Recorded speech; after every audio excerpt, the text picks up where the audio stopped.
사도행전 25번째 시간 마음의 준비라는 제목으로 하나님의 말씀 전하겠습니다. 하나님의 사람들이 성령님의 인도하심을 따라 사명을 감당할 때 고난에 대한 마음의 준비를 하고 있어야 됩니다. 그리고 동역자들이 서로를 위해서 뜨겁게 기도하면 함께 승리할 수 있습니다. 우리가 가는 이 길은 혼자 가는 게 아닙니다. 함께 갑니다. 그래서 함께 승리할 수 있는 것이죠. 바울은 성령에 매여서 예루살렘으로 가고 있습니다. 그런데 거기서 무슨 일을 당할지 모릅니다. 결박당한다고, 또 환란이 그를 기다리고 있다라고 말씀하십니다. 마음의 준비를 시켜주신 겁니다. 바울은 그것을 복음을 위해 감당할 고난으로 여기고 있습니다. 우리 아기 엄마들이 출산할 때, 특별히 초산이 고통이 엄청나잖아요. 근데 10달 동안 아이를 품고 임산부는 준비를 합니다. 마음의 준비를 합니다. 그래서 고통이 있을 걸 알지만 준비를 하고 당하기 때문에 그래도 그거 이제 감당을 해내는 것이죠. 우리가 예수님을 믿고 살아가면 생명을 살리는 일이잖아요. 이거는 잉태하고 출산하는 것과 비슷하거든요. 그래서 마음의 준비를 미리 하고 있어야 됩니다. 바울은 어려움이 기다리고 있는 길을 걸어가야 합니다. 분명히 성령의 인도하심을 따라 믿음으로 가는 그 길인데 그 마음이 아슬아슬했을 겁니다. 왜냐하면 우리랑 똑같은 인간입니다. 바울이라고 무슨 우리랑 다른 신적인 존재가 아닙니다. 그래서 고통이라는 건 그에게도 힘든 것이죠. 하나님께서 그의 뜻을 이루실 때 때로는 환난을 사용하기도 하십니다. 그건 내가 잘못됐거나 부족해서가 아닙니다. 하나님께서는 그 환난을 통해서 나를 내어주는 것, 그래서 사람들을 살리는 것을, 그 역사를 일으키시는 겁니다. 지금 바울은 구제헌금을 들고 예루살렘에 전달해 주러 가는 겁니다. 그리고 유대인 교회하고 이방인 교회가 하나가 될 수 있도록 자기를 내어주는 겁니다. 이미 유대와 이방인을 예수님께서 하나로 만들어 주셨죠. 그건 예수님이 자기의 생명을 내어주셨을 때 가능한 겁니다. 바울도 예수님이 가신 그 길, 십자가의 길을 자기가 걸어가는 겁니다. 우리 예수님을 믿는 사람들은 세상 속에서 살아갑니다. 그런데 이 세상은 예수님을 거부한 세상입니다. 예수님을 십자가에 못 박고 죽인 세상입니다. 그 세상 속에서 우리가 지금 살아가고 있는 겁니다. 그런데 우리가 세상하고 똑같으면 세상 속에서 아무 어려움을 당하지 않습니다. 하지만 우리는 예수님의 제자이기 때문에 당연히 세상 속에서 고난을 당하고 어려움이 있다, 이걸 마음의 준비를 하고 있어야 됩니다. 왜냐하면 세상은 예수님을 거부하고 예수님을 죽인 바로 그 세상이기 때문입니다. 2000년 전이나 지금이나 변한 게 없습니다. 그래서 주님이 먼저 말씀해 주셨습니다. 요한복음 16장 33절 시작.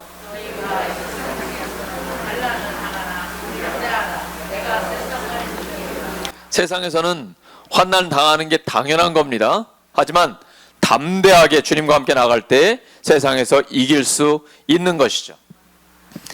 이건 성도가 살아갈 때 이 환난이라는 것은 선택이 아닙니다. 우리가 대학에 가면 선택 과목이 있고 필수 과목이 있잖아요. 예수님을 믿고 제자로서의 이 제자 대학, 성서 대학을 다닐 때는 이거는 환난이라는 게 선택 과목이 아닙니다. 필수 과목입니다. 반드시 거쳐야 됩니다. 그래서 예수님의 제자이기 때문에 이해하고 극복하고 살아내야 하는 현실입니다. 바울이 이렇게 얘기합니다. 로마서 5장 2절에서 4절 시작.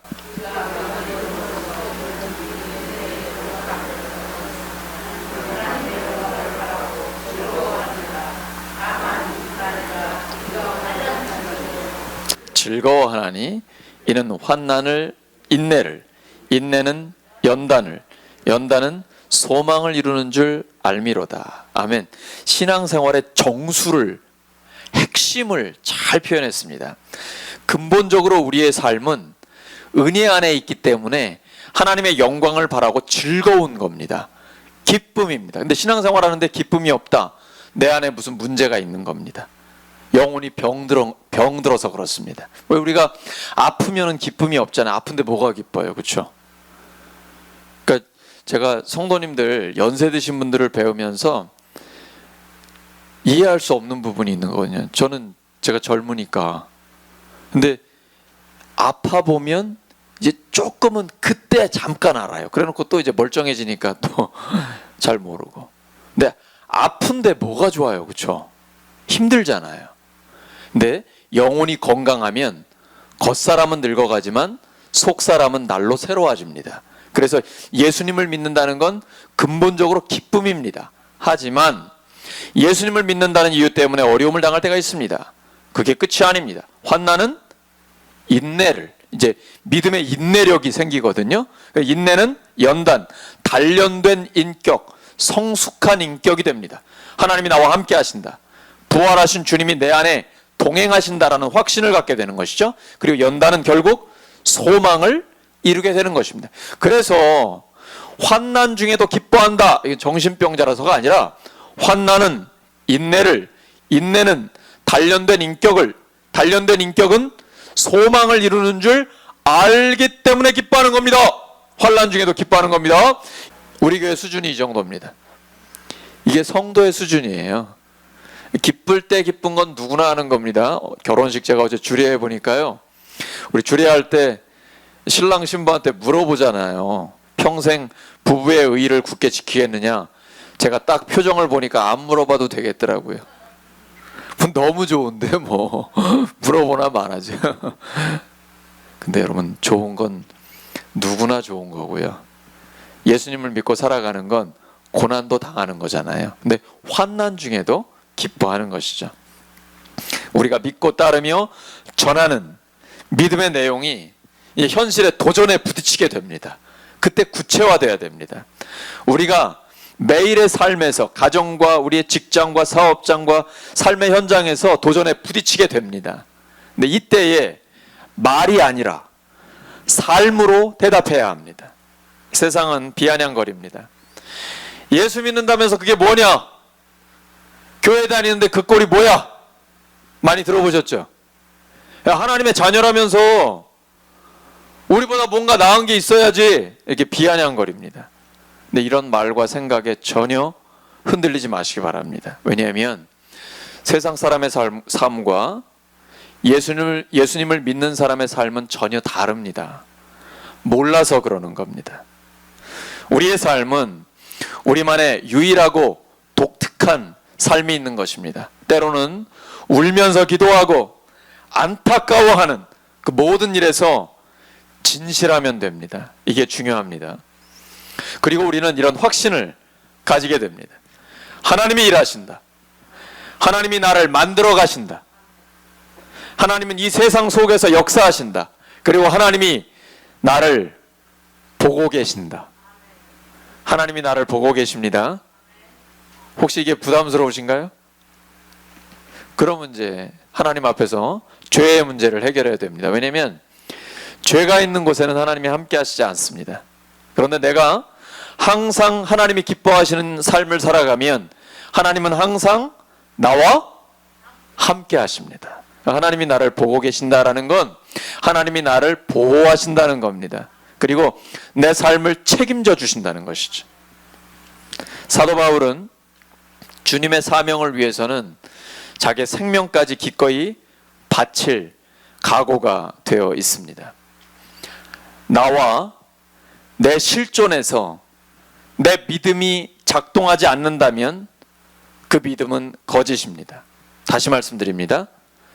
내 삶과 내 실존에서 내 믿음이 작동하지 않는다면 그 믿음은 거짓입니다. 참된 믿음은 나와 내 삶에 실제로 변화가 일어납니다. 점점 더 예수님을 닮아가게 됩니다. 바울은 죽고 사는 것이 이제 문제가 안 됩니다. 죽고 사는 문제가 해결된 사람은, 어제 신랑이 해병대 출신이거든요. 네, 해병대는 귀신 잡는 해병대잖아요. 네, 야, 이 해병대들은 훈련 받으면서 죽는 경험을 많이 해서 그런지 사람이 달라요. 제가 해병대를 다녀온 제자들이나 또 성도들을 많이 만나는데 이게 죽는 거를 별로 무서워하지 않더라고요.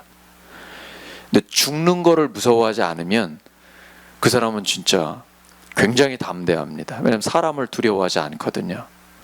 신앙생활도 마찬가지입니다. 죽고 사는 문제가 해결되잖아요. 그러면 웬만한 건 문제가 안 됩니다. 이런 사람은 화려한 삶보다는 깨끗한 삶을 살아갑니다. 그리고 많은 일보다는 꼭 이루어야 할 일을 감당하며 삽니다. 하지만 현실적으로는 좀 다르더라고요. 진리의 길과 현실의 길에서 자기 목숨 하나 건지기 위해서 현실의 길을 선택하는 사람들이 굉장히 많습니다. 혹시 나는 그렇지 않은가 돌아봐야 됩니다. 바울은 자기의 꿈을 이루려는 야망의 사람이 아닙니다. 하나님의 뜻을 이루려고 하는 사명자입니다. 그래서 위험이 있다는 걸 뻔히 알면서도 정면 돌파하는 거예요. 그래가지고 이 환난을 당하게 되는 것입니다. 바울에게는 숙명처럼 환난과 박해가 따라다닙니다. 그러니까 바울이 점점 더 하나님 나라를 얼마나 열망하겠습니까?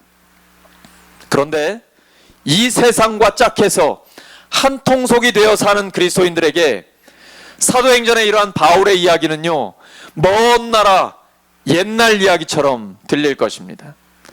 세상의 재미에 푹 빠져 사는 사람들은 지금 세상이 주는 그 사망의 잠에 깊이 빠져 있는 것입니다.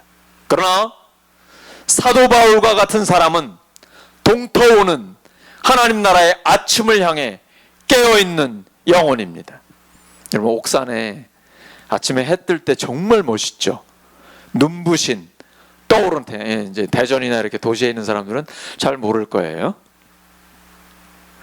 옥산에 오면 딱 자고 일어났을 때 주일에 떠오르는 태양, 너무 멋있어요. 그리고 지는 해의 그 붉은 노을, 정말 아름답습니다. 그러니까 하나님 나라를 살아가는 사람들은 떠오르는 태양, 그리고 이제 하나님이 부르실 때는 붉은 노을과 같은 그 아름다운 삶의 마무리, 이게 우리의 삶인 것이죠. 성숙한 신앙인은 오직 다른 사람들을 위해서 자신을 희생하는 큰 기쁨이 있습니다. 바울은 전도하면서 많은 교회들을 세우고 수많은 동역자들이 그에게 왔습니다. 계속 성공합니다. 말씀 전하면 하나님의 부흥의 역사가 일어납니다. 여러분, 이렇게 성공하면 계속 그 길을 가고 싶잖아요. 근데 왜 굳이 고통이 기다리는 예루살렘을 향해 갈까요? 이게 이상하지 않습니까? 우리 그렇게 안 할 것 같아요. 계속해서 승리하고 있는데 굳이 고난을 향해서 가는 이유가 뭘까요? 세 가지 이유가 있습니다. 첫 번째, 이방인들에게 복음을 전하고 있습니다. 이게 하나님 뜻이라는 것을 확인시켜주고 싶었습니다. 두 번째는 유대인 교회와 이방인 교회가 하나라는 것, 이걸 확인시켜주고 싶었어요. 세 번째는 이방인 교회의 사랑을 유대인 교회에 전하고 싶었습니다. 근데 이건 말로만 하는 건 안 됩니다. 물질이 가야 되고 구체적으로 도와야 됩니다. 우리가 우리 지역에 어려운 이웃이 있다는 걸 알았습니다. 그러면 도와야죠. 기도하겠습니다. 기도라는 게 굉장히 중요하잖아요. 근데 기도만 하는 거는 조금 많이 약합니다. 우리가 후원할 때도 기도하겠습니다, 이거 하고 적든 크든 헌금을 드리는 거하고는 차원이 다릅니다.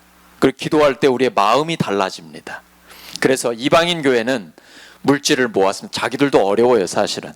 그런데 구제원금을 모아서 가난 때문에, 가뭄 때문에 고통을 당하는 예루살렘 교회 성도들을 도와주는 거예요. 바울이 지금 그 헌금을 들고 가고 있는 겁니다. 사랑은 표현해야 합니다. 사랑은 표현해야만 그게 마음이 전달되는 것입니다. 성령님은 바울을 영적으로 무장시키고 계신 것입니다. 마음이 준비가 안 되면요, 신앙생활하다 어려움을 당하잖아요. 금방 쓰러집니다. 시험을 당해요. 예수 믿는데 나 왜 이래? 교회 다니는데 이게 뭐 이렇게 고통이 있어? 나 안 가! 이렇게 돼버립니다. 잘 몰라서 그래요. 마음의 준비가 돼 있어야 됩니다.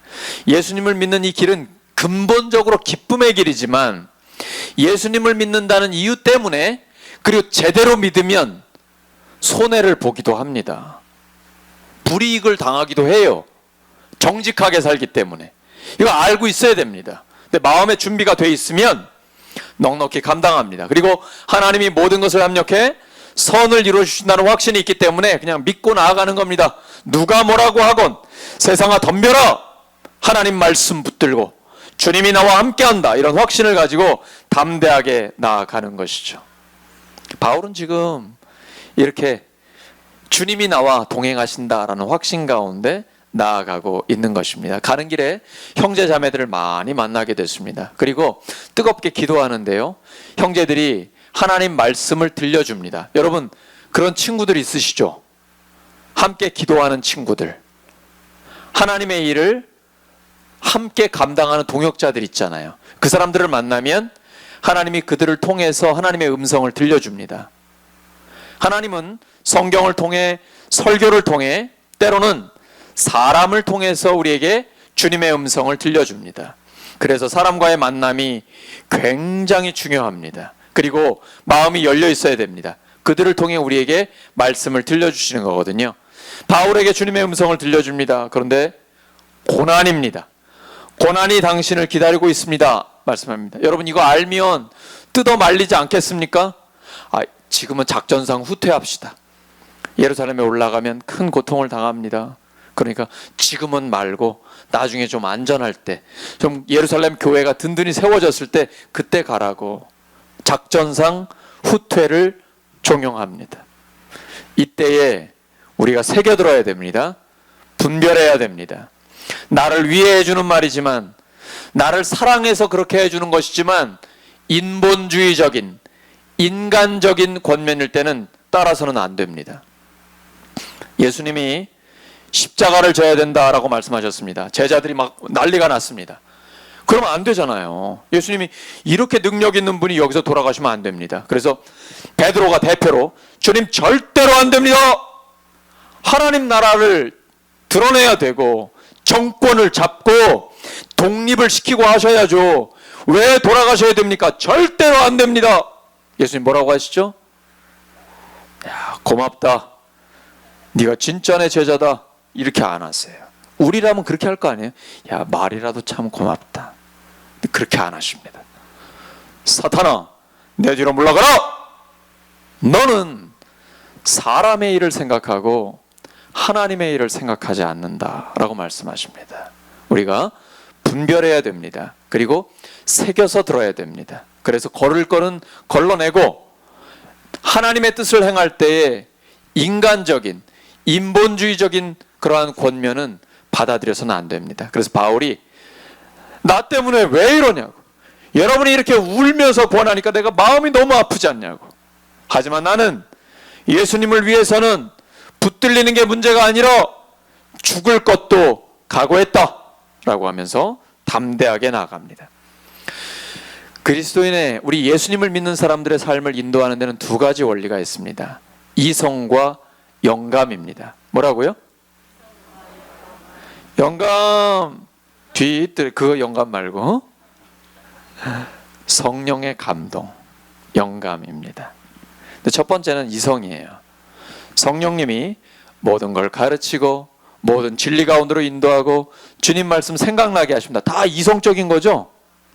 그래서 성령님이 나에게 하나님의 말씀을 주고 생각을 주셨을 때 그 생각대로 살아가면, 결정하고 판단하고 행동하고 말하면 실수를 줄이고요, 하나님의 뜻을 이룰 수가 있습니다. 근데 때로 영감을 주십니다. 성령의 감동을 주십니다. 누구를 만나라, 이때는 어떤 결정을 해라, 어떻게 해야 되고 어디를 가야 된다, 이런 감동을 주실 때가 있죠. 있잖아요. 딴 나라 얘기 아니죠. 때로는 성령님이 나에게 감동을 주실 때가 있습니다. 그때 그 말씀을 잘 따라가면요, 놀라운 하나님의 일을 경험하게 됩니다. 깜짝 놀랍니다, 여러분. 여기서 주의할 게 있습니다. 이게 조금 너무 지나치게 나가면은 마치 내가 직통 계시를 받은 것처럼 해가지고 이단 사이비로 가면 곤란하고요. 그건 아니고요. 항상 성경으로 분별을 하셔야 됩니다. 이게 하나님의 뜻인지, 혹시 내 욕심은 아닌지, 특별히 이해관계가 얽혀 있을 때 내가 원하는 소리, 내가 듣고 싶은 소리만 들을 때가 있거든요. 그건 안 됩니다. 분별을 하셔야 됩니다. 그래서 성령님이 주시는 생각을 가지고 말하고 행동하고 결정하고 나아가고, 때로는 성령이 감동을 주실 때, 영감을 주실 때 조심스럽게 성경으로 분별하면서 순종해 나가면 아주 구체적인 하나님의 도우심을 생생하게 경험할 수가 있습니다. 하나님은 우리와 함께 하시기 때문에 생각으로, 그리고 영감으로 주십니다. 이성과 영감을 통해서 생생한 하나님과의 교제를 하시기를 예수님의 이름으로 축원합니다. 옆 사람 축복해 주시기 바랍니다. 성령의 감동으로 살아가시기 바랍니다. 그때 우리가 하나님 앞에 놀랍게 쓰임받게 되는 것이죠. 빌립보서 3장 10절과 11절 시작.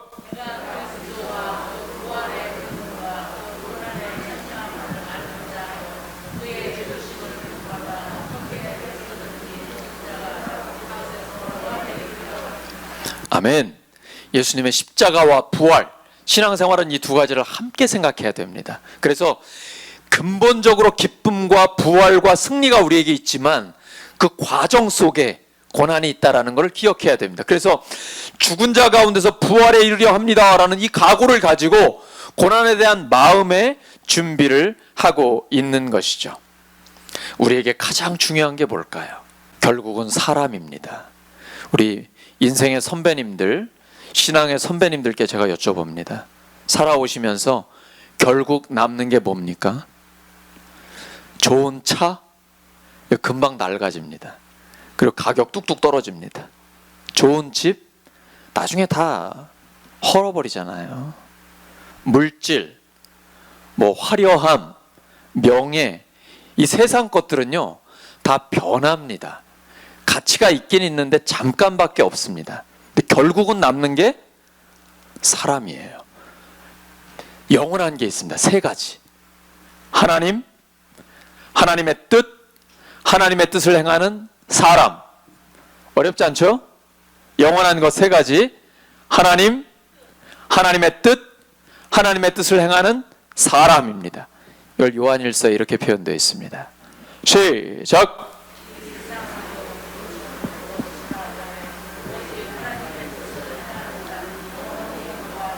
요한일서 2장 17절에 하나님, 하나님의 뜻, 하나님의 뜻을 행하는 사람이 영원하다. 세상도 정욕도 욕심도 모든 것도 다 지나가지만 하나님, 하나님의 뜻, 하나님의 뜻을 행하는 사람은 영원합니다. 그러므로 사람을 귀히 여겨야 됩니다. 특별히 믿음의 사람들을 소중하게 여겨야 됩니다. 그들을 통해 하나님의 음성이 들립니다. 그리고 함께 하나님의 일을 행할 수가 있는 것입니다. 3일 전에 6.25였죠. 한국전쟁 70주년 기념일이었습니다. 한국전쟁이 한창인 1950년 8월 25일 경북 안강지구 전투, 총탄이 쏟아지는 격전지였습니다.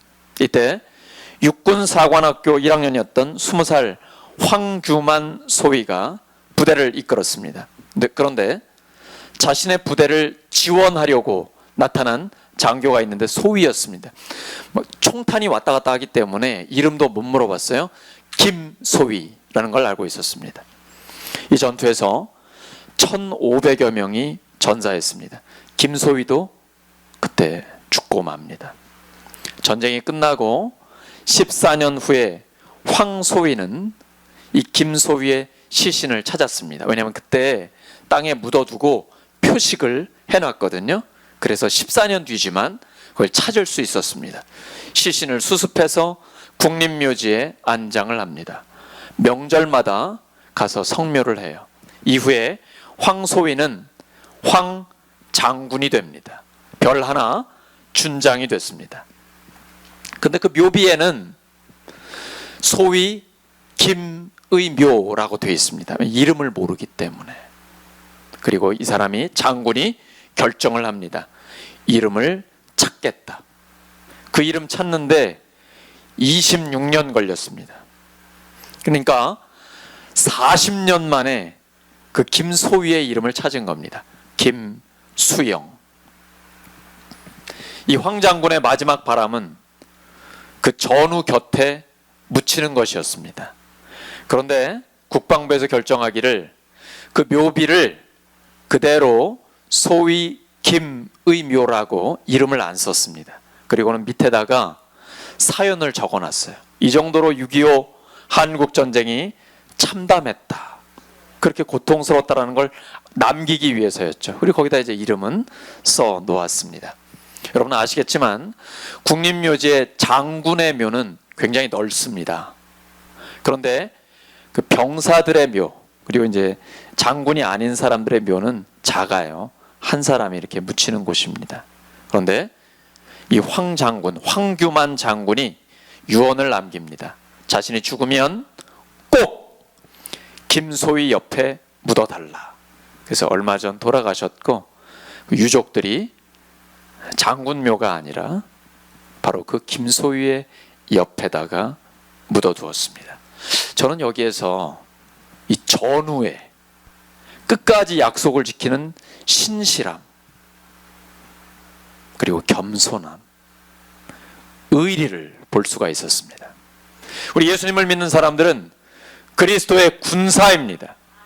근데 오늘날 우리 성도들에게 이러한 의리 보여지나요? 근데 우리의 모습이 이 정도는 아닙니다.